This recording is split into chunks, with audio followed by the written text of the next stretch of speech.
International School of Management Studies and Catching Technology, affiliated with Periyar University. தொடர்புக்கு 7448988500 7448988500. தினம்தோறும் விளக்கேற்ற நல்ல எண்ணெய் இதயம் நல்லெண்ணெய்.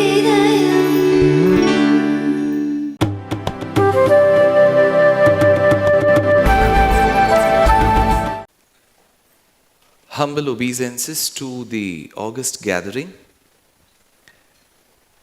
This is my first time in this auditorium, as much as it is my first time for Mindful Insights. Thank you, Mani, for graciously inviting me and to the gathering as well. The topic chosen for the day is Garuda. And people who are kind of accustomed to listening to some of my discourses may be wondering that why is an LED screen aiding me? When Mani met me in the month of January, he wanted me to speak in Feb. So unfortunately, I couldn't give him a date in the month of Feb. I said June is the best month. And at that point in time, I asked him, what do you do? So when I told him, he said that he's into a business that has to do a lot with LED screens. And he also told me that of all the very good projects that he has done, the recent chess tournament that happened in Mahabalipuram, all the LED was done by him. So that is when I thought, why not make the best use of LED now? So that is how the topic on Garuda is featured. I'm sure every time we visit a temple that has affiliation with Vaishnavism or Sri Vaishnavism, the first thing that we make note of is the Garuda's Sannidhi. In large temples, when you enter the premises, the Sannidhi for Garuda itself is so huge. I'm sure when we go across, I will take you to one of the beautiful pictures of Srirangam, that everything associated with Srirangam has the prefix Periya or Periya, Peri. So we have this Periya Tiruvadi, which is Garuda, and then we have a huge Garuda's presence there. So Garuda's presence is excellent and important in all temples. But we need to understand how Garuda is featured in Sanatana Dharma. This one is a beautiful painting by none other than a person whom we all have seen and liked, a person who's very close to my heart, Keshav. So this is a depiction of a Southeast Asian Garuda. Garuda may look slightly different, but this is how he's showcased in the Balinese tradition. So I've spoken in Indonesia thrice. It is an archipelago nation, a Muslim majority nation. There are a few islands which have Hindu majority as well. The driver who drove me from the airport in Jakarta to the place where I was supposed to speak stopped his car and performed his namaz justfully and sincerely. His name was Aditya. So any shop that you enter in Jakarta, the welcome note is Jai Subhadra, Jai Arjuna. And I was taken to the largest mall in Jakarta the first time I went in 2012, and it was called Ayodhya Mall. And trust me, if the mall had this name in Chennai, there would be total ruptures and protests. So, that said, where is Garuda's Upakhyana? The charitram of Garuda depicted, where is it associated? So when we get to see Garuda, we have to understand Mahabharata first. So we have 18 parvas of Sri Mahabharatam, The first parva is called Adi Parva. It is one of the largest parvas. In Vyasacharya's Sri Mahabharatam's Adi Parva is Garuda Upakhyanam. Vainateya Upakhyanam, it is called. So, let me take you through how this Upakhyanam goes. So, there is a mention of two sisters called Kadru and Vinata. Kadru and Vinata are married to the Rishi of Kashmir when manuscripts were more and stones were less. So, in that Kashmir where manuscripts ruled and knowledge was its zenith, came a rishi called Kashyapa. There are beautiful works that describe the greatness of this land. Some say it was revered as Kashyapa Vihara. So it was called Kashmira. There is a beautiful work called Rajatarangini by Kalhana that describes the legacy of the kings who have ruled that land. That said, Kashyapa was extremely attached to the land, and any charitram that we deal in Sanatana Dharma has to do with Kashyapa and his set of wives. So I keep telling people, do not ask why he was polygamous in nature. It could be a matter of concern, but to me, I was a worthless bauble in front of him for him to even ask my opinion of multiple marriages. So had he asked me of an opinion, I would have said no. He didn't ask me. So let's keep him as a polygamous person. A few lessons to be learned from him. That's where. Let's keep it simple.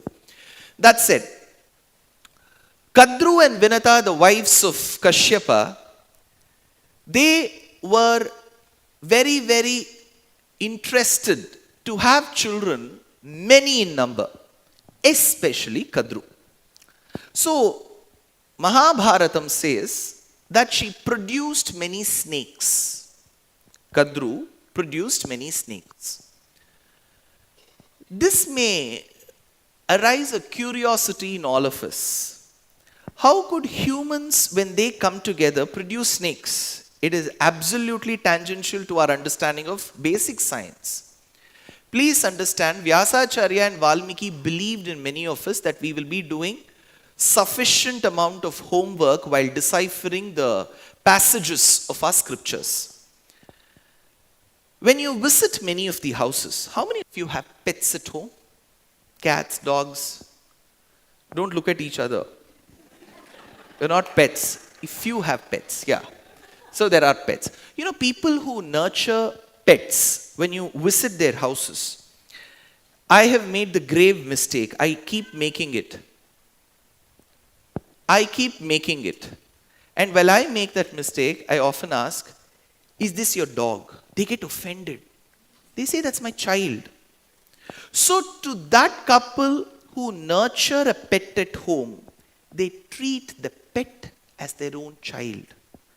Will you ever ask, how did you two humans come together and produce a dog? The pet is adopted and treated as their child. Similarly, there were rishis who used to adopt animals around them in the vicinity and call them their children. Same is the case here. Kadru had many snakes. So those largely oviparous, the eggs have to hatch, the little ones have to come out. Vinata also had children, but they were birds. Let's keep that aside. There's something very interesting about these two sisters who were married to this person called Kashyapa, where Kadru hatched the plan. She thought, I must have somebody serve me. I must have a help. I am done with the lockdown periods. So I need help at home. So why should she go hire a person by paying a non-refundable deposit in a .com? Rather, she thought, why can't I make my own sisters subservient to me? That is when Kadru and Vinata, while they were carrying the soiled clothes to the close-by lake to get them washed, Kadru made an interesting note and she put forth this question to Vinata. Did you get to see a horse? That is when Vinata said, say, yes, yes, I did see a horse. You remember what horse was it? Yeah, it was a white horse with a white tail. This remark of Vinata brought a retort from Kadru, who said, I don't think it was a white horse with a white tail. It was a white horse with a black tail. Vinata said, no, I am sure my eyes won't cheat me. It was a white horse with a white tail. Kadru said, then I challenge you. I'm sure the horse is going to trod the same place tomorrow. Let's see if it's a white horse with a white tail or a white horse with a black tail. What if it is a white horse with a black tail, Vinata? Vinata said, I don't know, Kadru. If it happens to be a white horse with a black tail, you shall be subservient to me and you shall serve me throughout your life. That's a bondage slavery. She said, deal. My eyes don't cheat me. That night, Kadru went to her children, the snakes. They were dark-hued snakes. She told them, go tie and twine yourself around each hair of the horse's tail of Uchchaishravas. Those snakes said, no, no, no. This is wrong. Now you may ask, if snakes can communicate, right? I'm sure people who have pets will surely know when your dog needs food, when your dog is upset with you. Is the dog speaking in Sanskritam with you? No. So treat animals' language is also a form of communication. Now, when those snakes refused to agree to the mother's ploy, which is Kadru's plot, that is when she said, Sarpasatre Vartamani. Later at one stage when there is one descendant of Shantanu called Janamejaya who performs Sayagam called as Sarpasatram, I curse that many of you, my children, will die into the blazing fire of that Yajnam Sarpasatram. Now these children said, okay, we'll do what you say. But the curse is already pronounced. So these children go and tie themselves up to the tail, the hairs of the white Uchchaishravas. And this horse, when spotted the next day by Vinata and Kadru, gives a clear message that Kadru has won and Vinata has lost. So the deal was Vinata should serve her.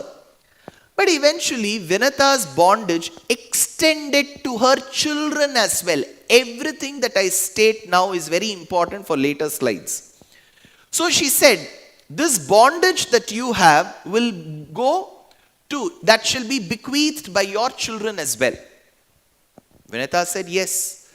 But then Vinata decided, let me not have so many children like what my sister Kadru has. Let me restrict it to 2. Nam iruvar, namak iruvar.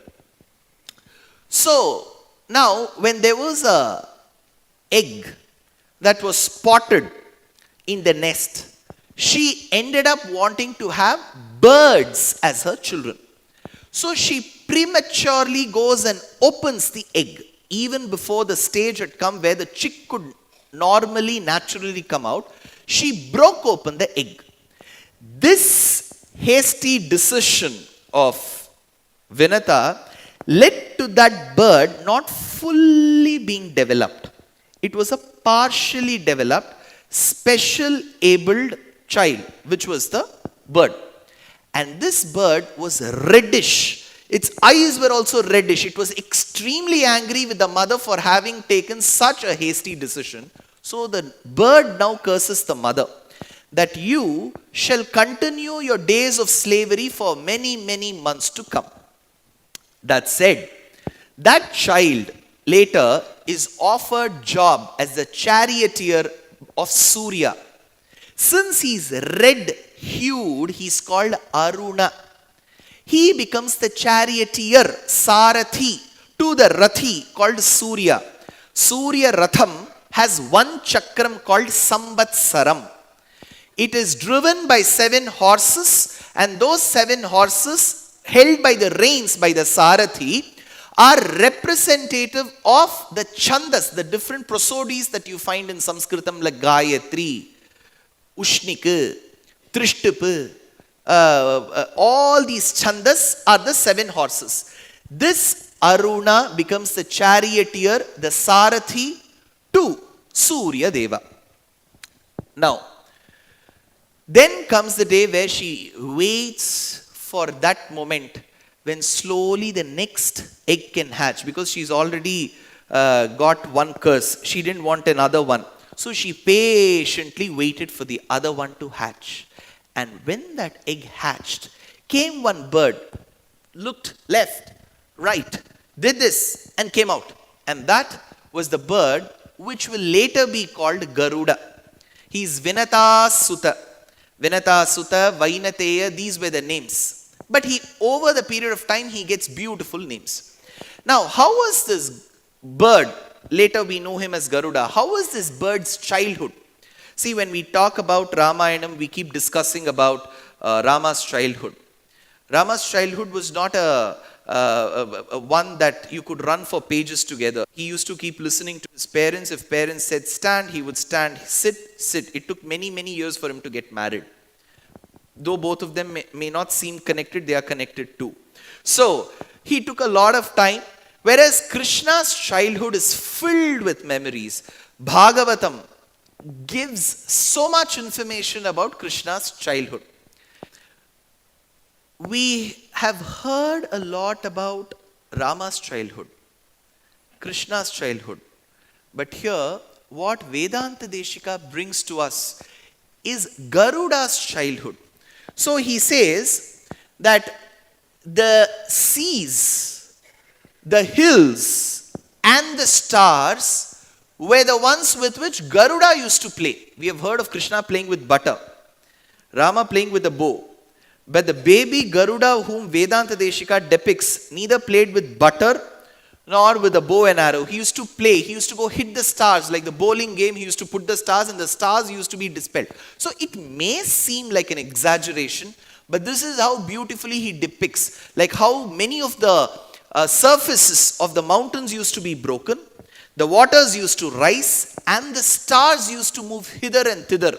So he brings the beauty of Garuda in a beautiful shloka.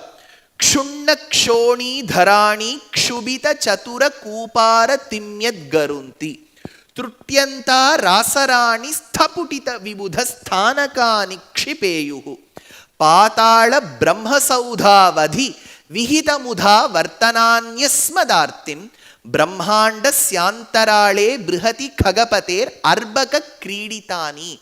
Arbakaha, the little Garuda, Kriditani, he used to play with the stars, with the waters, and with the mountains. So as Garuda grew, he understood the situation of his mother. Because his mother used to do all the household work, Vinata used to do, and Kadru, his other mother, stepmother, was very calm and cool. The slavery with which Vinata was succumbed to extended to her children as well. One child went as a charioteer of Surya. The other one, Garuda, had to bear the brunt of all these snakes. So the snakes would say, I have to sit on your back, take me to another island. All this is mentioned in Mahabharata at the start. So Garuda was tired of doing all this work for the sons of Kadru. So at one point in time, he asked, what is that one way? Please tell me the way where I can rescue my dear mother Vinata from slavery.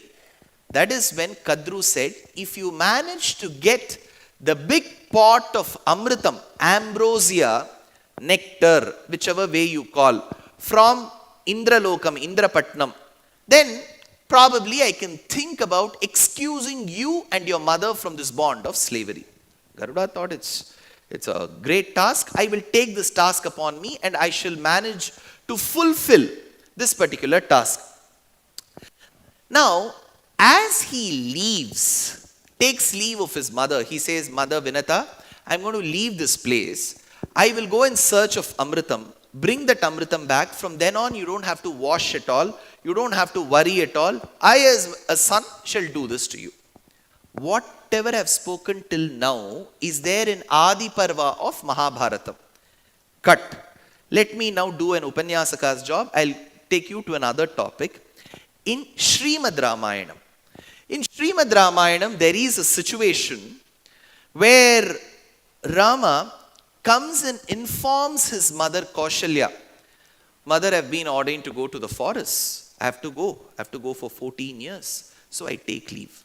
Mother got very upset. She said, no, I can't let my dear son go like this. Have I been waiting for 17 years to see my son suffer? What she meant by 7, because Rama had completed 24 years and was turning 25. But why does she say 17?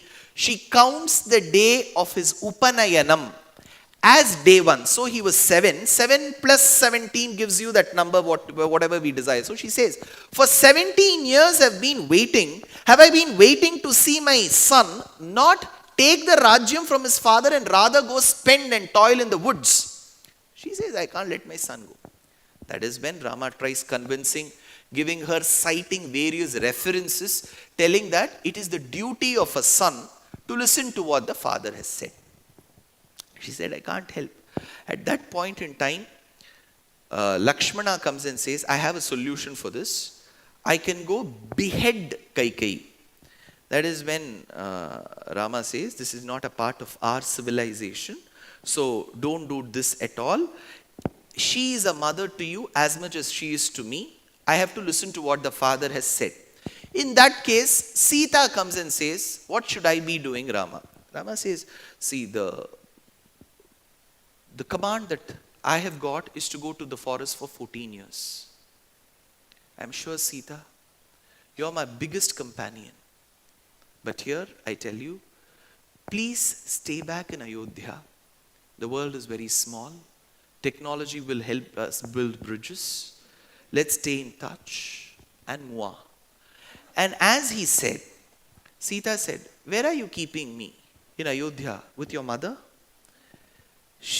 And I don't have a mother-in-law, I have mothers-in-law. And all of them are suffering from good health. I don't see the need to invite any priest in the nearest future. So I am not going to stay with her or them, I'm going to come with you. Then Rama says, well, if you're planning to come with me, it looks as if you're well prepared about this decision.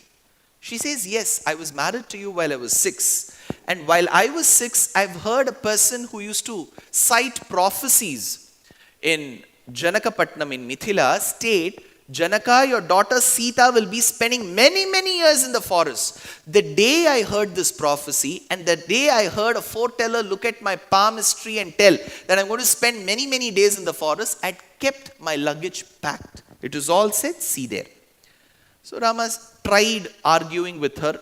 As usual, he couldn't win against Sita. He said, okay, join me. This situation where Sita and Rama managed to come out of the chamber is used effectively by Lakshmana, who prostrates at the couple's feet and says, Mata and Rama, I'm sure you will need help in the forest. Aham sarvam karishyami jagrataha svapataschate. I shall do all the household duties that a person is supposed to do. Sita, you can take absolute rest in the forest. It will be a resort-like life, hopefully, throughout the duration. He used the word hopefully because the 14th year was a disaster. And the movie that is made on it is a bigger one. So she said, well, Lakshmana wants to come, let him come. Now, as the three, Rama, Sita, and Lakshmana, they visit Kaushalya's chamber. And they say, Mata, we have to go now. We have to leave. That time, Kaushalya cites one shlokam. This shlokam comes in Ramayanam. Remember, I told you from the Mahabharatam narration that I was giving some time back, I said I'm going to divert myself to Ramayanam. Here is the verse. Yanmangalam suparnasya vinata akalpayat pura amritam prarthayanasya tatte bhavatu mangalam. The mother says, my dear son, you are going to the forest. Like how to relieve the mother from the clutches of slavery, Garuda, Vainateya, Suparna sought his mother's permission and said, I am leaving this place. And at that point in time, Vinata said, my dear son, I bless you. Similarly, I am telling you, my son, when you're leaving to the forest, I am blessing you like how Vinata blessed her son Garuda. Remember, this shlokam comes in the Ramayanam. She says, Yan mangalam suparnasya. Mangalam is the important word here. She says, those verses which were cited and recited by Vinata to Garuda, I am reciting those verses to you now. You're getting that line. But what are those verses? We don't know. That is found in the Adi Parva of Mahabharatam. Now let's come back to Mahabharatam. Garuda goes and tells his mother, I have to go get that Amritam. That time Vinata tells, Pakshaute Marutav Patu, Chandra Suryaucha Prishtataha, Shirascha Patu Vanhiste. She recites these lines. Aham tache sadaputra putrakaryartha siddhaye. May you be successful, my son. May your wings be protected by Agni. May your tail be protected by Vayu. May your body be protected by Indra. Let all these deities give you an armor, a kavacham, while you are on your sojourn to get the Amritam. So the verses recited by Vinata as an armor, a kavacham, a protection, a shield, a what is a protective charm to her son is seen in Mahabharatam, and the reference to that is seen in Ramayanam. So this is how Ramayanam and Mahabharatam are interlinked. Now Garuda leaves that place. As he leaves, he asks his father. See, Vibhavavataram Garuda is 100% non-vegetarian Garuda. Garuda in Vibhavavataram, in Archavataram, in the temple, he is absolutely vegetarian. He consumes puliyodare, curd rice, vadai, all this Archavataram Garuda will consume. Vibhavavataram, when he was there as a real bird, he is 100% non-vegetarian. So he went and asked his father, Father, I am extremely hungry. Where should I go seek food? The father said, as you take your journey to Amaravati, the place where Indra resides and supposedly where Amritam is, you shall see a lake, and by the banks of the lake there will be two things fighting with each other. One is a tortoise, the other is a baby elephant. Both of them in their previous janmas were two brothers called Supratika and Vibhavasu. So they had a quarrel over property fight. So each of them cursed each other. One said, you shall become a tortoise. The other one said, you shall become the elephant. And the beauty is, those brothers who cursed each other were born in the same neighborhood. That's a bigger curse. And they continued fighting. So if people are fighting, it doesn't mean it is just of this janma. Maybe people have been fighting over janmas. So Garuda says, okay, what should I do with them? If they continue fighting, they are a big menace to the flora and the fauna. Consume them. The father says, eat them up. So Garuda says, see, now my father himself has said that I shouldn't be sparing the life of the tortoise and the elephant, so I shall go. So this consumption of Garuda, holding the elephant, remember, if he has to hold the elephant and the tortoise, what must be the size of Garuda? He has to hold the elephant and the tortoise. And as he held them, the tortoise and the elephant continued fighting even while they were held.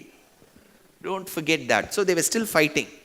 They were not cognizant that somebody was catching them with their claws. So as they were being carried, Garuda thought, let me take some rest. As he rested in one of those large banyan trees, I'm sure close to Bangalore there's something called Big Banyan Tree. There's a huge banyan tree in Kolkata. There's a banyan tree that you find in the Theosophical Society, one in Kalakshetra campus. huge ones. So in one of the branches of the banyan tree, Garuda happens to go and sit. The rishis then say, the rishis who were performing penance by holding the branch upside down. The branch was there. They were upside down and performing yoga and penance. That is called Valakilyasana. Remember, even today, if you do that kind of posture, it is called Valakilyasana. Now that we are very close to the yoga day, we should know there is an asana called Valakilyasana. These rishis, very, very small in size, who were hanging from the branch of the banyan tree, who were inversed and were performing this asana, were called Valakilyas. So these Valakilyas, many number, they were spread on the branch of the banyan tree and they were performing the penance. Now when Garuda by mistake went and sat on that branch, the branch broke with the Valakilyas. Valakilyas were not perturbed at all. They said, we have to accept death the way it is. But Garuda thought, I shouldn't be hurting them. So Garuda held the branch in his mouth so that he can protect the Valakilyas from falling onto the bhumi.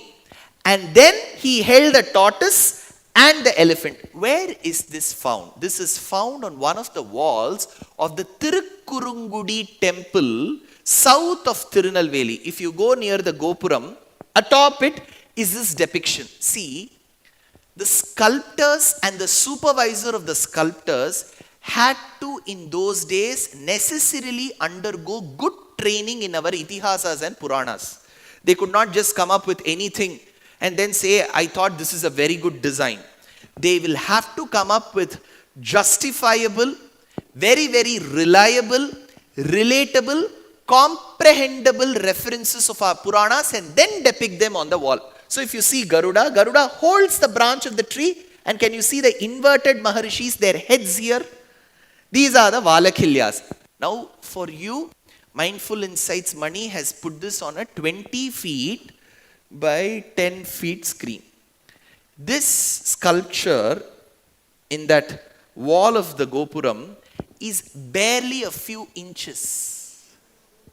So this has been expanded. So if you ask me that the resolution could have been better, I wish I had the address of the sculptor. Now, this is the same depiction of Garuda holding the tortoise and the elephant and the branch and the Valakilyas. And trust me, where this comes from? This is a depiction from the Persian version of the Mahabharata. So in Iran is this depiction of what Valakilyas were.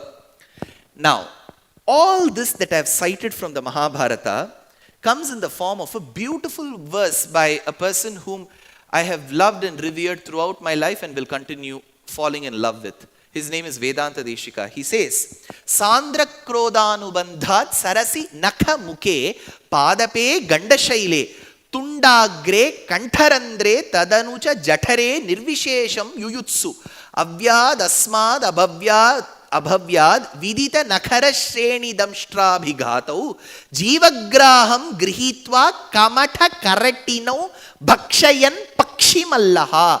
Bhakshayan, he ate. Who? Pakshimallaha, the strongest of the birds. What did he eat? Grihitva Kamatha Karatino. He ate the tortoise and the elephant. Now what did he do after that? Big question.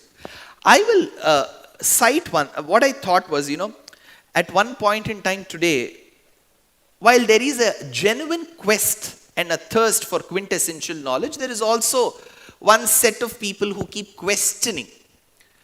Let me not get into critiquing or criticizing about people who ask questions, because they know if at all there is one civilization where we can decently, indecently, respectfully, less respectfully ask questions, this is the only civilization. No other civilization is going to let them ask questions. So giving them that liberty, let us take it on a positive note. Some people do ask questions. If the bird can hold that much of weight, the bird in its claws can hold that much of weight. I don't know how big the Garuda of Mahabharatam was, but the acharyas who have given me the knowledge of searching and understanding YouTube videos have found something very interesting for us. What I've done is I have posted the background music from one of the movies where I could play a tiny role called Vedanta Deshika. See what the bird can lift.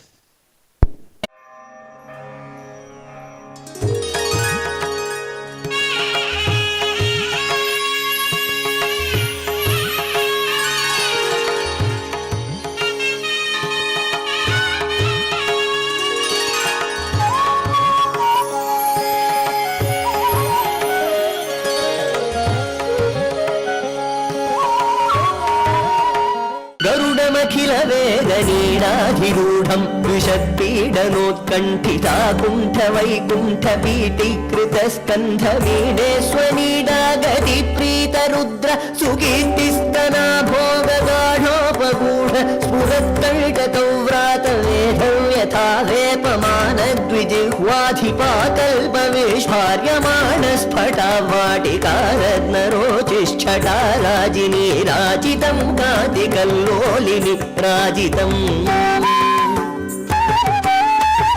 जय गरुड सुपर्ण गर्वीकराहार देवाधिपाहार हारिन्दिवौकस्पति क्षिप्तदम्भोळिधाराकिना कल्पकल्पान्तवातूल कल्पोदयानल्पवीरायितोद्यच्चमत्कार दैत्यारि चैत्रध्वजारोह निर्धारितोत्कर्ष सङ्कर्षणात् मङ्गरुत्मन्मरुत्पञ्चकाधीश सत्यादिमूर्तेन कश्चित् समस्ते नमस्ते पुनस्ते नमः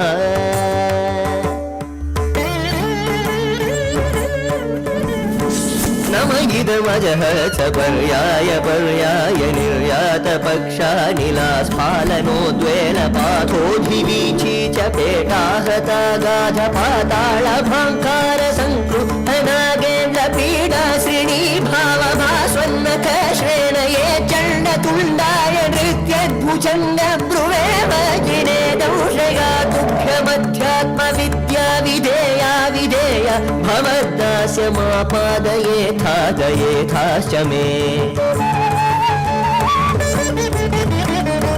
मणुरनुगत पक्षिवक्त्र स्फुरत्तारकस्तावकश्चित्रभानुप्रिय शेखरस्रायतां नस्त्रिवर्गापवर्ग प्रसूतिः परं व्योमधामन्मल द्वेषिदर्भज्वल ज्वालकिल्य प्रतीज्ञावतीर्ण स्थिरां तत्त्वबुद्धिं परां भक्तिदेनु जगन्मूलकल्दे मुकुन्दे महानन्ददोघ्रीं दधीता मुधा कामहीनां महीना महीनान्तक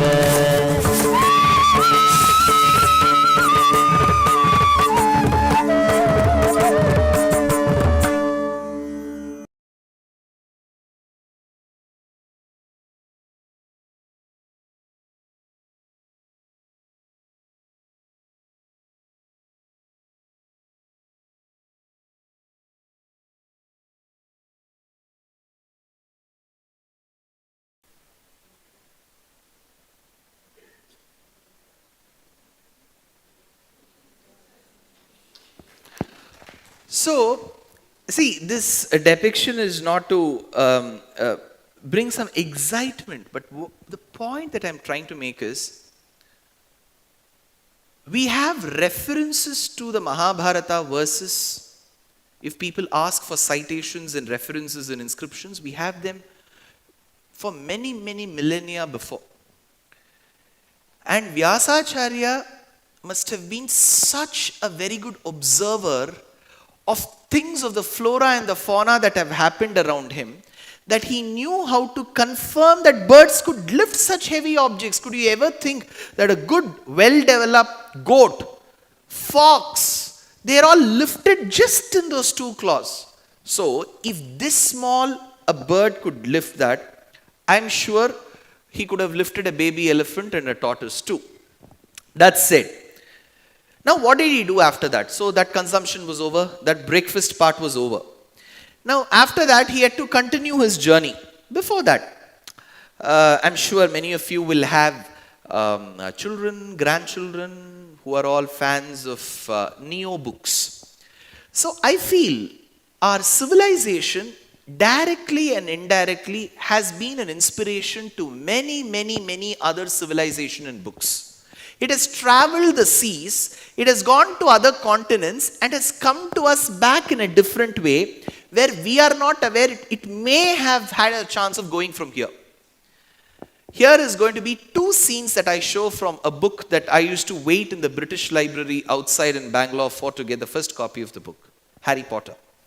So in the second book called The Chamber of Secrets, when Harry goes to the Sarsa Slytherin's chamber, where he's to be taken by the Bellatrix.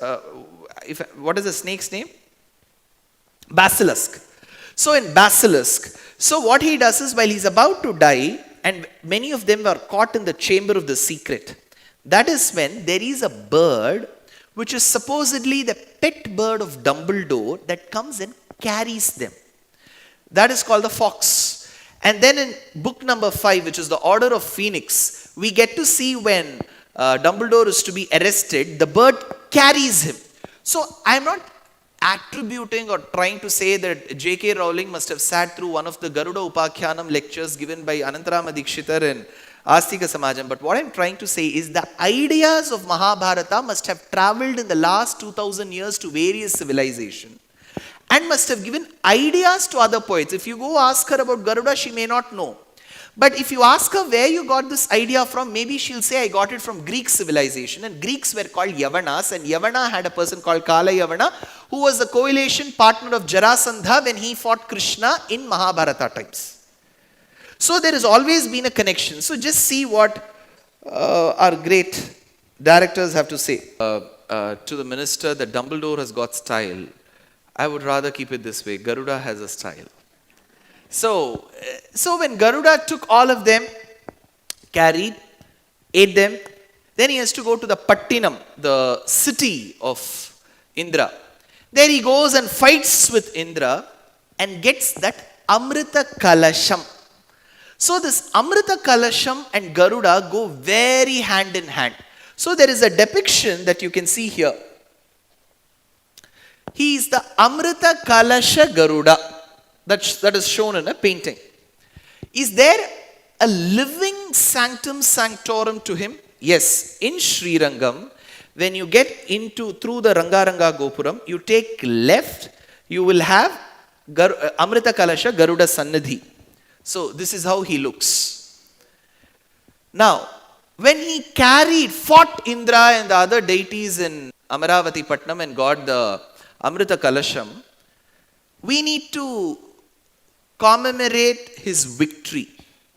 Where do we go for Amrita Kalasham? So we have wonderful kitchens that make a prasadam called Amrita Kalasham for Garuda. How many of you have tasted Amrita Kalasha prasadam? One there. Okay, I'll give you the recipe. So you take moong dal, paitambarpu, and you'll have to steam it well. Give about 4-5 sounds. I don't know about the Instapot, how it works.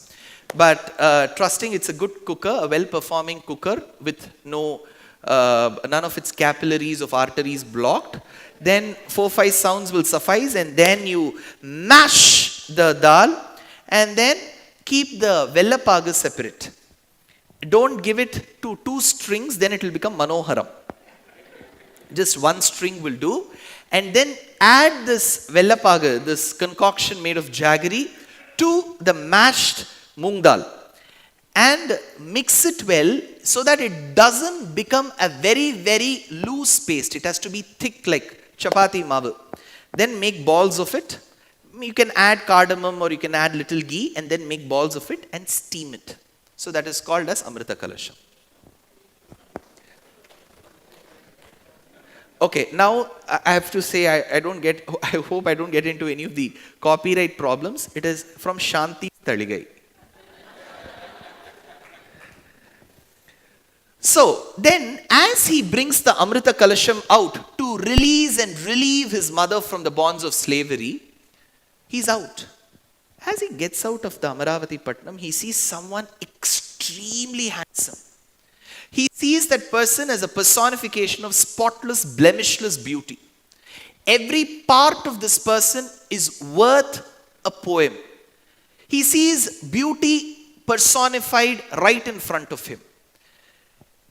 And he asks, "You look extremely handsome, sir. I wish I could grant a boon to you. Ask what you want." That person who was standing opposite said, "I wish to say the same thing to you. You too look extremely valorous, brimming with prowess, very, very, very powerful. I wish to give one boon to you." So each of them had one boon in their hand. That is when Garuda said, "I should always be atop you. If you're there, I should be above you." The person opposite said, "Okay, it's time for me to ask for a boon. You should always be below me." And Garuda said, "Okay, done." After he said done, he realized, how could one person be both up and down? The person who was standing opposite him was Sriman Narayana. So he said, "Don't worry, Garuda. Below me, you shall be my vehicle. Above me, you shall be the emblem on my flag. Garuda Dhvaja Toshaya Gito Garuda Dandakaha. Above me, you are the emblem. Below me, you are my vehicle." Okay, there's a pertinent question here. Well, they granted boon to each other. But the Lord appeared in front of Garuda, right? On what did he come? Nadande vanduttar, sir. Ola. Ola, that Ola who doesn't accept Ola money and accepts only in cash. So, now please remember, water exists in three states: solid as ice, liquid in its very own state, and as vapor in its gaseous state. Each of these states of water is called as Nilai in Tamil. Similarly, Parabrahmam is also like water. You may say, how are you comparing water with Parabrahmam? Remember, when in Ramayanam, Dasharatha asks, "Is my son worthy to become my heir apparent?"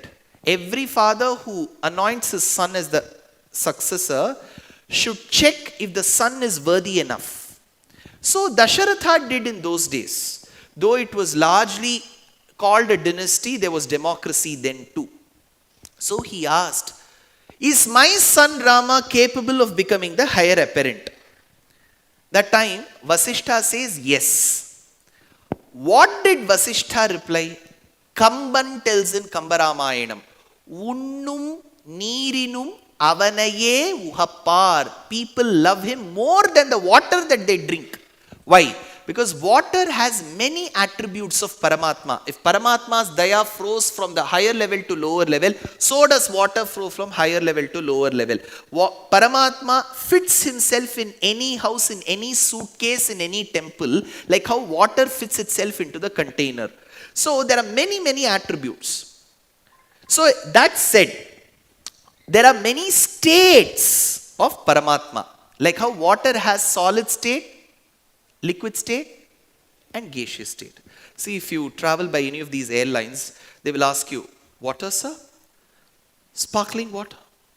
And do I put some ice cubes? So, ice cube, solid, can exist along the liquid state. So, two states of the same H2O can exist together. Similarly, there are 5 states of Paramatma: Para, Vyuha, Vibhava, Antaryami, Archa. Para state is where he is in Sri Vaikuntham as Paravasudeva. Vyuha is where he gets into all these functions like creation, sustenance, and dissolution, like Spa. Have you heard of Spa? Sankarshana, Pradyumna, Aniruddha. S-P-A. These are the Vyuha states. Now, in that state, he exists as Vyuha Murti. Paravasudeva, Vyuha Murti. Third is when he is born, he grows, is nourished, nurtured, lives, and then goes back to his abode. That is called as Vibhava Avataram. Rama Krishna, the Avataram, is called Vibhavam. Fourth, where he stays within each of us as the Antaryami, Hardam. The last state is that of where he gives a beautiful darshanam to his devotees across various temples, beginning with Sri Guruvayur, Thiruvananthapuram, Thiruvallikeni, Sri Rangam, Kanchipuram, Pullambudangudi, Adanur, Simhachalam, Ahobilam, Yadavadri, and so on. It's called Archavataram. Like how solid state and liquid state of water can exist together, Vibhavavataram and Archavataram can exist together. Rama, who's Vibhavavataram, worshipped Ranganatha, who's Archavataram. Krishna, who is Vibhavavataram, worshipped Guruvayurappa, who is Archavataram. So you see two states existing together. Similarly, Garuda also has 5 states. The Garuda who was born to Vinata was the Vibhavavataram of original Garuda. The original Garuda is always there carrying the Lord. Now you may wonder, sir, didn't this Garuda spot the other? Correct. This Garuda should have said, who is the one who is just resembling me? Why couldn't he see?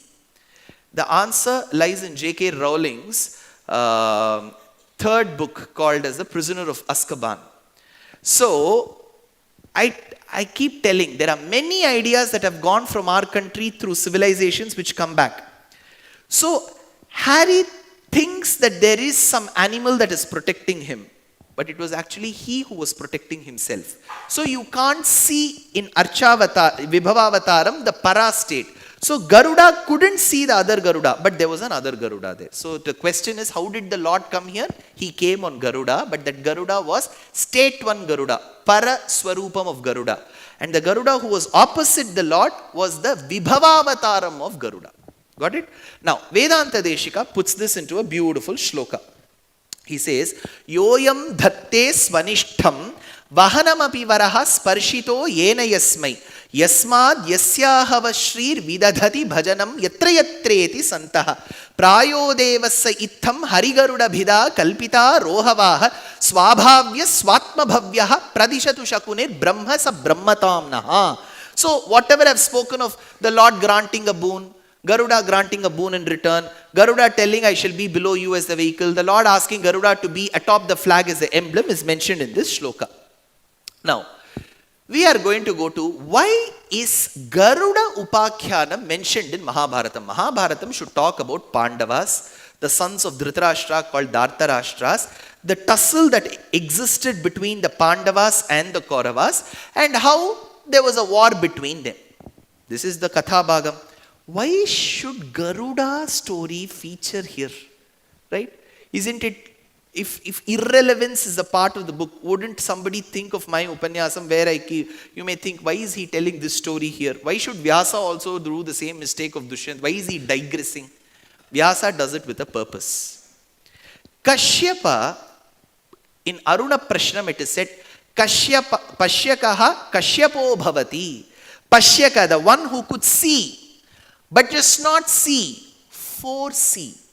So you see, I see what is there. What do I foresee? That if I continue this lecture for more than 25 minutes, people will fall asleep. So I see and I foresee. That is why he was called Kashyapa. Why is Kashyapa mentioned in Mahabharatam? Because Vyasa knew there will be an exact opposite person to Kashyapa called as Dhritarashtra, who could neither see nor foresee. Had he foreseen, he would have not let his sons humiliate his own daughter-in-law in the middle of the court. But he was extremely happy that his daughter-in-law is getting humiliated. He didn't foresee the destruction, the calamity, the disaster that was to strike the heads of his very own sons. He could neither see nor foresee. In the Pasuram for Thiruvallikeni, Tirumangayalvar, Virpena Velavum, Kanjanum Mallum, he says, Andhakan Sirvan. Andhakan is the name of Dhritarashtra. Andhakan, he couldn't see. Andhakan, he didn't see, but Vedanta Deshika says, not seeing is not his mistake. But why he was a disaster was, he was just not blind externally, he was blind internally too. So, Kashyapa's Charitram is mentioned in the start of Mahabharatam because he was a person who could see and foresee. Dhritarashtra could neither see nor foresee. Next, why is this mentioned? Kadru cheats Vinata. Correct? she cheats with her sons. She says, my dear black-hued sons, go and tie. It was not a fair battle. She wanted to cheat Vinata. So she used her own sons to cheat Vinata. Correct. You see here, in the scene of gambling, the sons of Dhritarashtra cheat the sons of Pandu by not fighting them directly, but by asking their uncle Shakuni to fight on their behalf. It was not right. So this was cheating. Next, Vinata's son, who's Garuda, finally says, I have to release you from slavery. What should I do? He decides to release his mother from slavery by fighting Indra and bringing Amrita. You will remember during the Dyuta Krida, the Pandavas had become slaves of the sons of Dhritarashtra. It was Draupadi who released them temporarily, but that the temporary release from slavery from the hands of the clutches of the Kauravas to the Pandavas was not sufficient for her.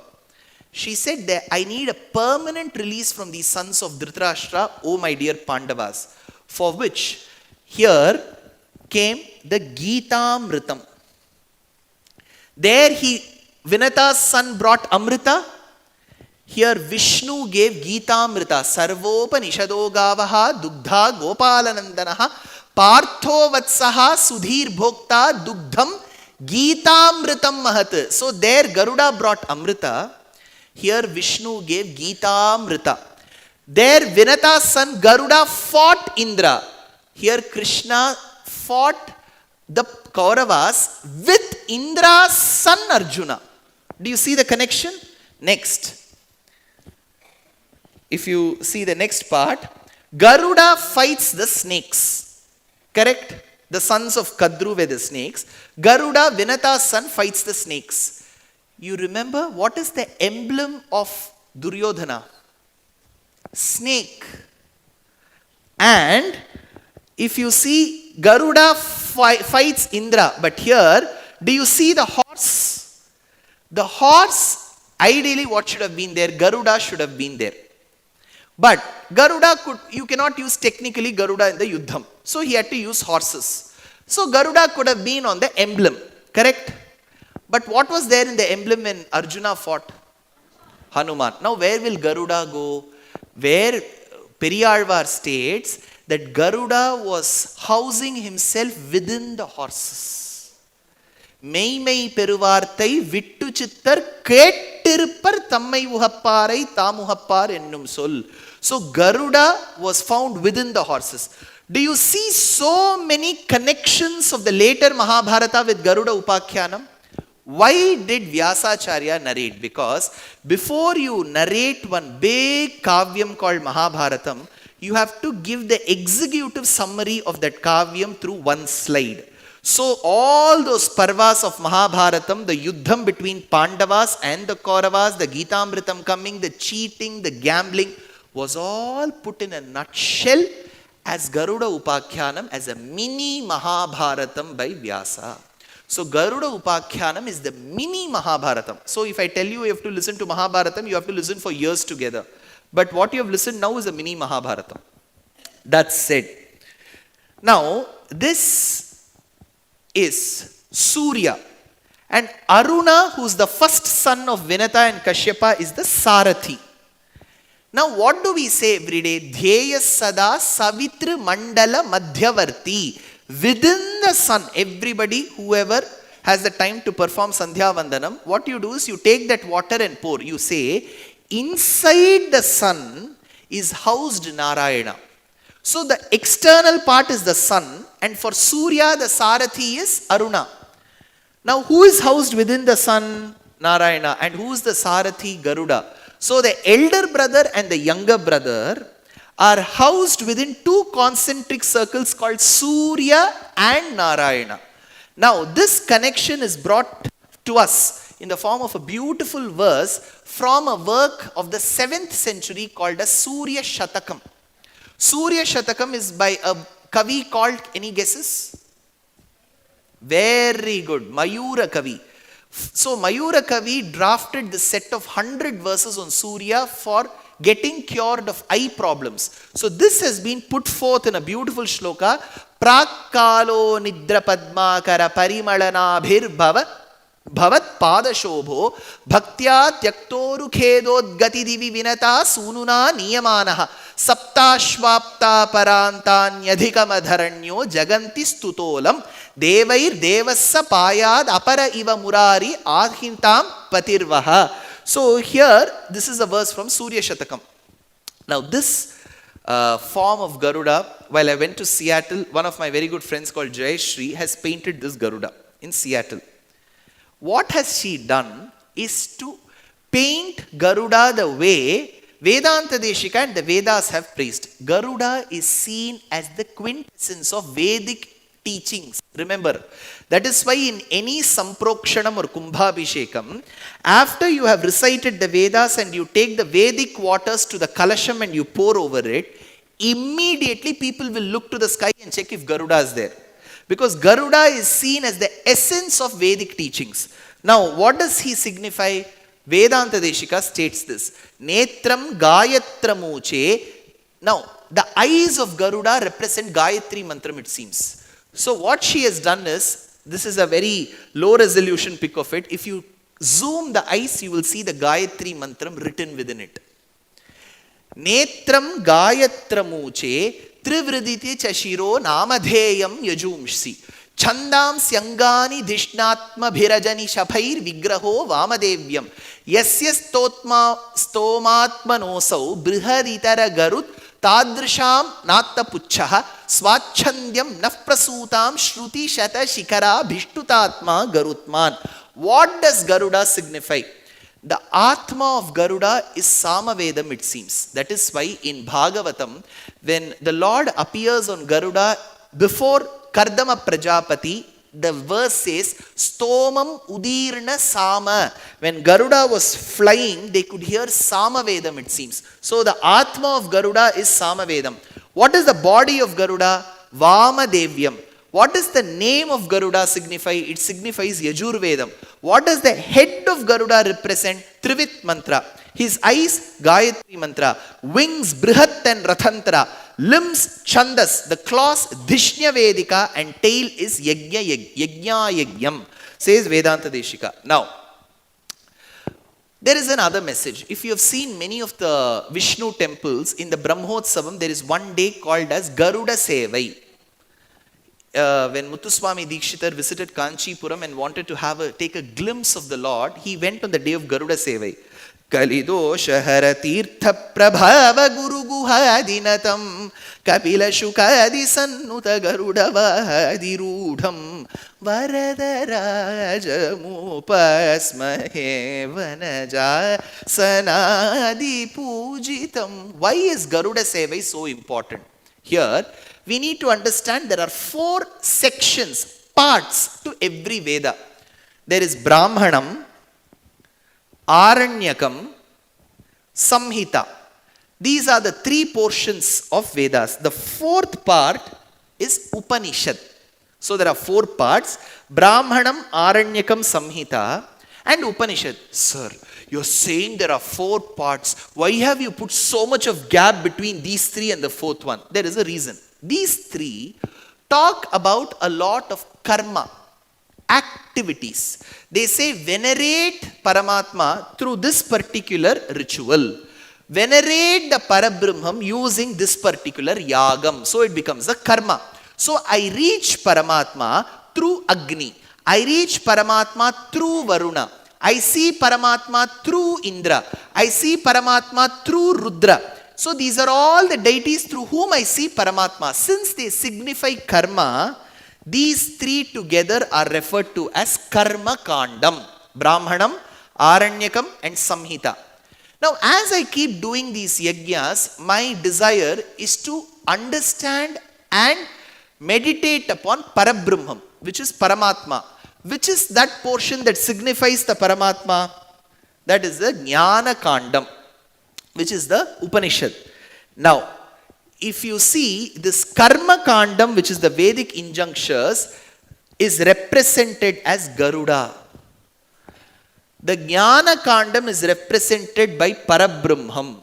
So when you see Vishnu on Garuda, it means you are seeing Vedam together. Karma Kandam and Jnana Kandam. Shruti, Shirasi. This is Shruti, Vedam.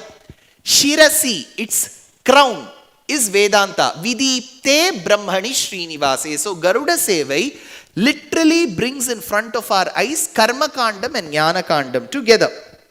That's it. Where else do we find Garuda?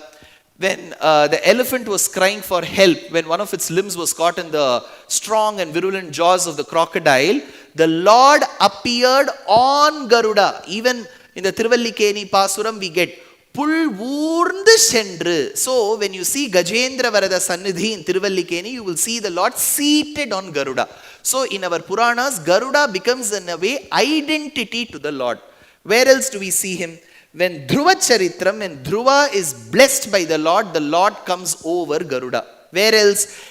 In Ramayanam, where Rama at every point in time says that I'm a normal human being, there's something and certain situations that go beyond his control. When Rama and Lakshmana were tied by Nagapasham in Lanka, when the first time they are tied, Garuda himself comes and rescues them from Nagapasham. Next, when Krishna was carried under the shade of the 1,000-hooded, white-hued Adisesha from Mathura to Gokulam, crossing the swelling waters of the Yamuna river by Vasudeva, we see above the Adisesha, there was somebody else who was guiding him and covering him. That is Garuda. Do you see a bird at the end of it? Do you see here? So, Shruti Mayo iti Pannagaha, says Vedanta Deshika. Now, when there was no person available to guide Garuda on his way to Pragjyotishapuram, which some say is Assam and some people say is the current day Thailand. Because Naraka ruled a city called Pragjyotishapuram. Pragjyotis means where the light keeps burning, which means that could have been the place where active volcanoes were found. So there are 2-3 active volcanoes found in Thailand, and in earlier maps, Thailand is called by the name Dwaravati. When there is, when the magma pushes itself up. See, we need to understand a lot of these events from the cosmic angle. We have heard of Shiva being a Tripurantaka. Namaste astu bhagavan vishveshwaraya mahadevaya trayambakaya tripurantakaya trikagnikalaya tripurantaka, tripura samharam. Very important. When Hanuman burns Lanka, Valmiki says like how Rudramurti burnt Tripuras, Hanuman burnt Lanka.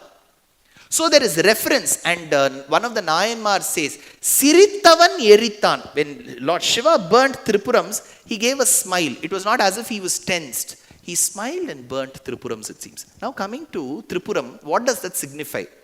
We see 3 elements in Tripuram: gold, silver, and iron. 3 fortresses. So if you look at the surface of earth, it is flat. And there is a volcano above it. And when the force comes, the magma, the lava pushes itself up like this. So if you see this, and this, doesn't this remind you of the arrow being shot from a bow? So there is a lake called the Toba Lake, which is found in the Southeast Asian country, where you find that a big catastrophe has struck at one point in time many millennia ago, where the volcano pushed itself and those minerals of gold, silver and iron were thrown out. So this must have been the place where Tripura Samharam must have happened. So we have to relate it in a cosmic manner. Similarly, this Pragjyotishapuram, some scholars, one of the scholars, a good friend Jayashree Saranathan opines that it must be Thailand. So that is by Krishna shifted took the Garuda from Gujarat and had to go to Dwaravati, which is Thailand, and fight Narakasura, and he had trafficked many innocent women and bring them back to Gujarat. So in that due process, he says, who is going to take me to Pragjyotishapuram? Satyabhama says, don't worry, I know how to guide. I've done good courses in ornithology. I can manage your Garuda. Give me the chance. So both of them take Garuda and go there.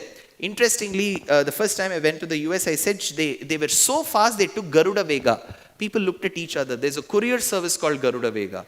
So I was not aware of it, and even probably Garuda was not aware of it. So, this is the large Garuda that you see when you enter Srirangam premises. Everything about Srirangam is huge. Next, even before I go to this Garuda, there is one Garuda that I wish to ask, where his wings are not open, they are folded. Where is he? Srivilliputturu, it's still open. No. Oh, wow. The next picture was not the answer to that question. Somebody said? No. Have you visited the Vaikuntha Perumal temple in Mangadu? In Mangadu, the wings are folded because the marriage of Kamakshi with Shiva didn't happen in Mangadu. It was postponed for some reason. So Vishnu said, Garuda, you have to take some rest, fold your wings and sit here. When we are called, we'll go. So his wings are folded. So it is there in Mangadu. Now let's come to this. Okay. So this is a unique Garuda in Tirunarayur called Nachiyar Kovil, where the Vahanam is not made of wood. It is made of stone. He's called Kal Garudan. The greatness of Kal Garudan is, this is one of the temples constructed by Kochenganan Cholan. Kochenganan was a great Shiva devotee. His eyes were reddened. And Tirumangayalvar says, Yendol Isharku, Yentol Isharku, to that Shiva who has 8 hands. Tirumangayalvar says, Yentol Isharku. Now we'll have a question. Sir, Shiva has 8 hands and Tirumangayalvar says, it doesn't stop here.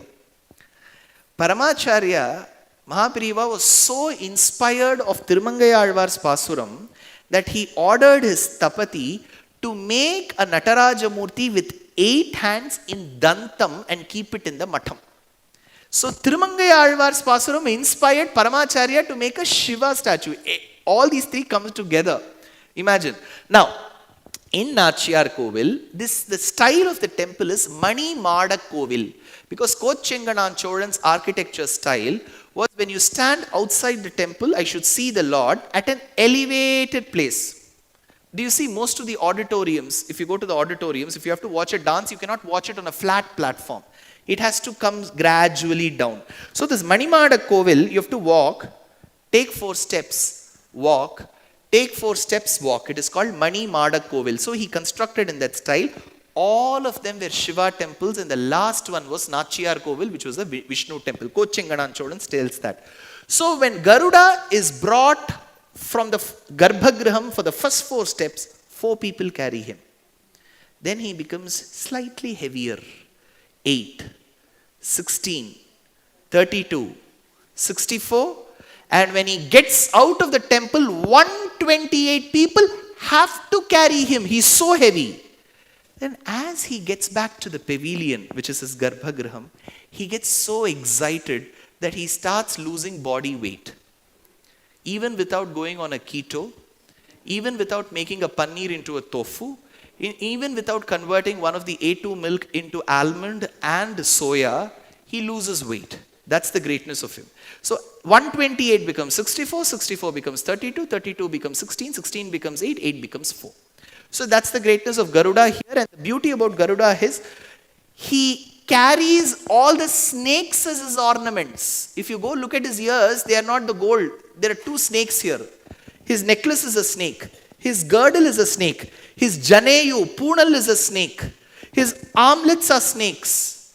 So you have close to 9 snakes that he's adorned with. This is Kal Garudan. And interestingly, you know something about Kal Garudan.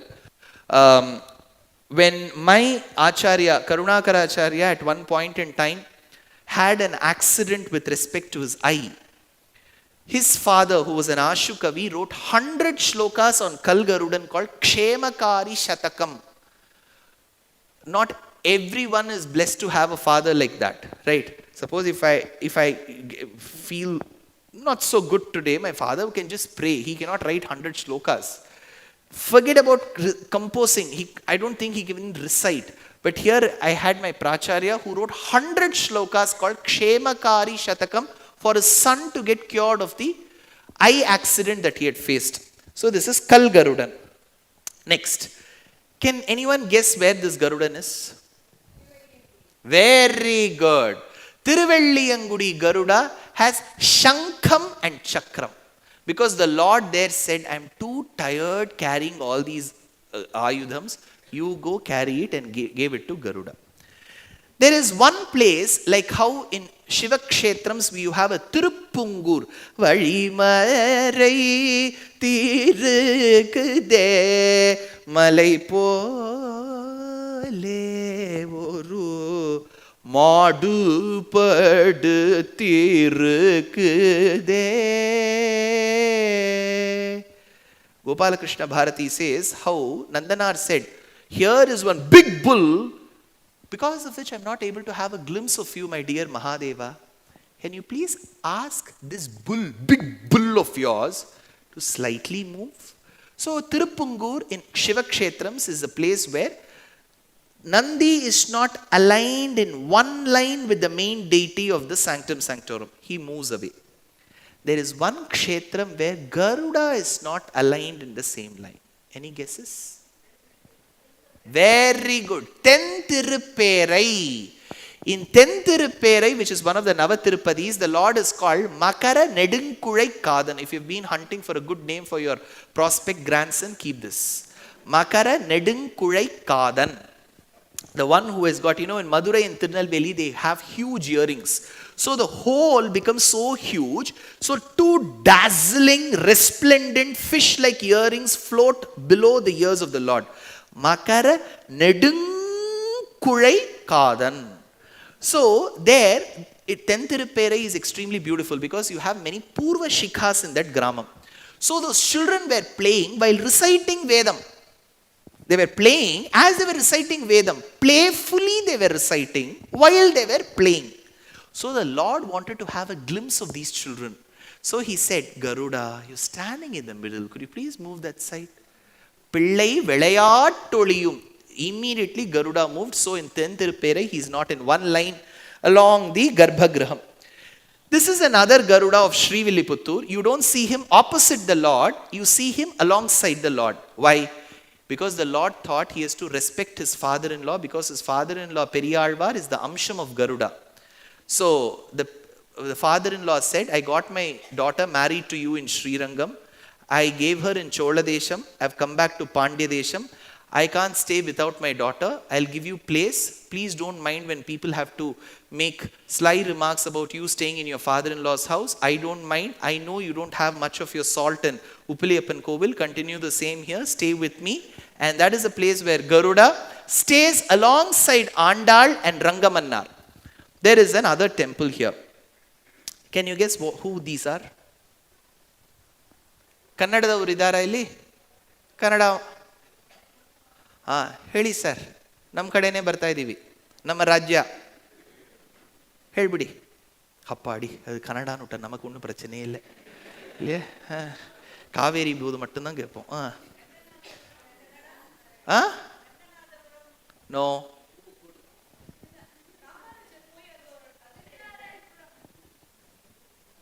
First you tell me who these people are.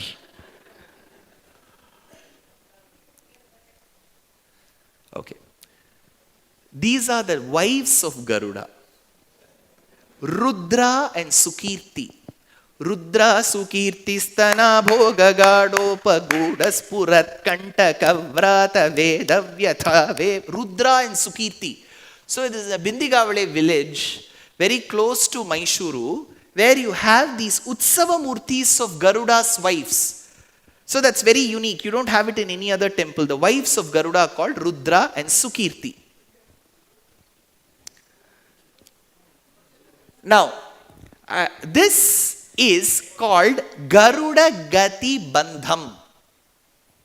See, you have many meters in which you can compose poetry. Vedanta Deshika, in a span of 3 hours, 180 minutes, 12 minutes more than PS2 and Bahubali 1. In 180 minutes, he composed 1008 verses. I still wonder if we Bharatiyas have been so bad at marketing. If this is not a wonder, do you think a building which was constructed and started leaning from the day it was built and has not fallen on ground is a world's wonder? A building has not fallen, it's been leaning from the day one, that becomes a wonder. A person who has composed 1008 verses on a terse topic like Padukas in 180 minutes, we barely even speak. In those 1008 verses, the 30th chapter is called Chitra Paddhati, the poetry of imagery.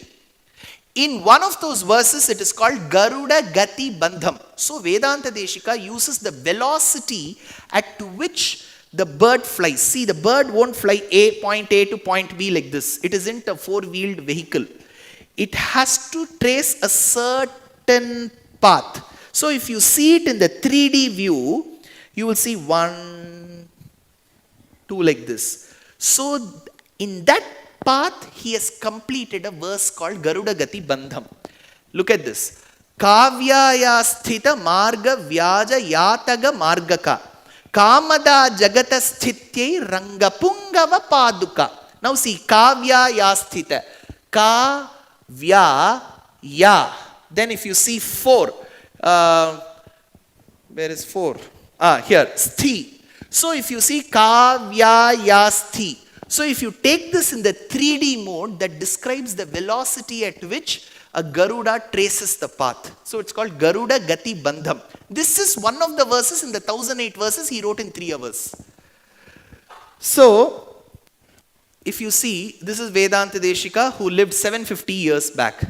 He gave one work to one of his other good followers called Tyagaraja Swami, born 500 years after his birth.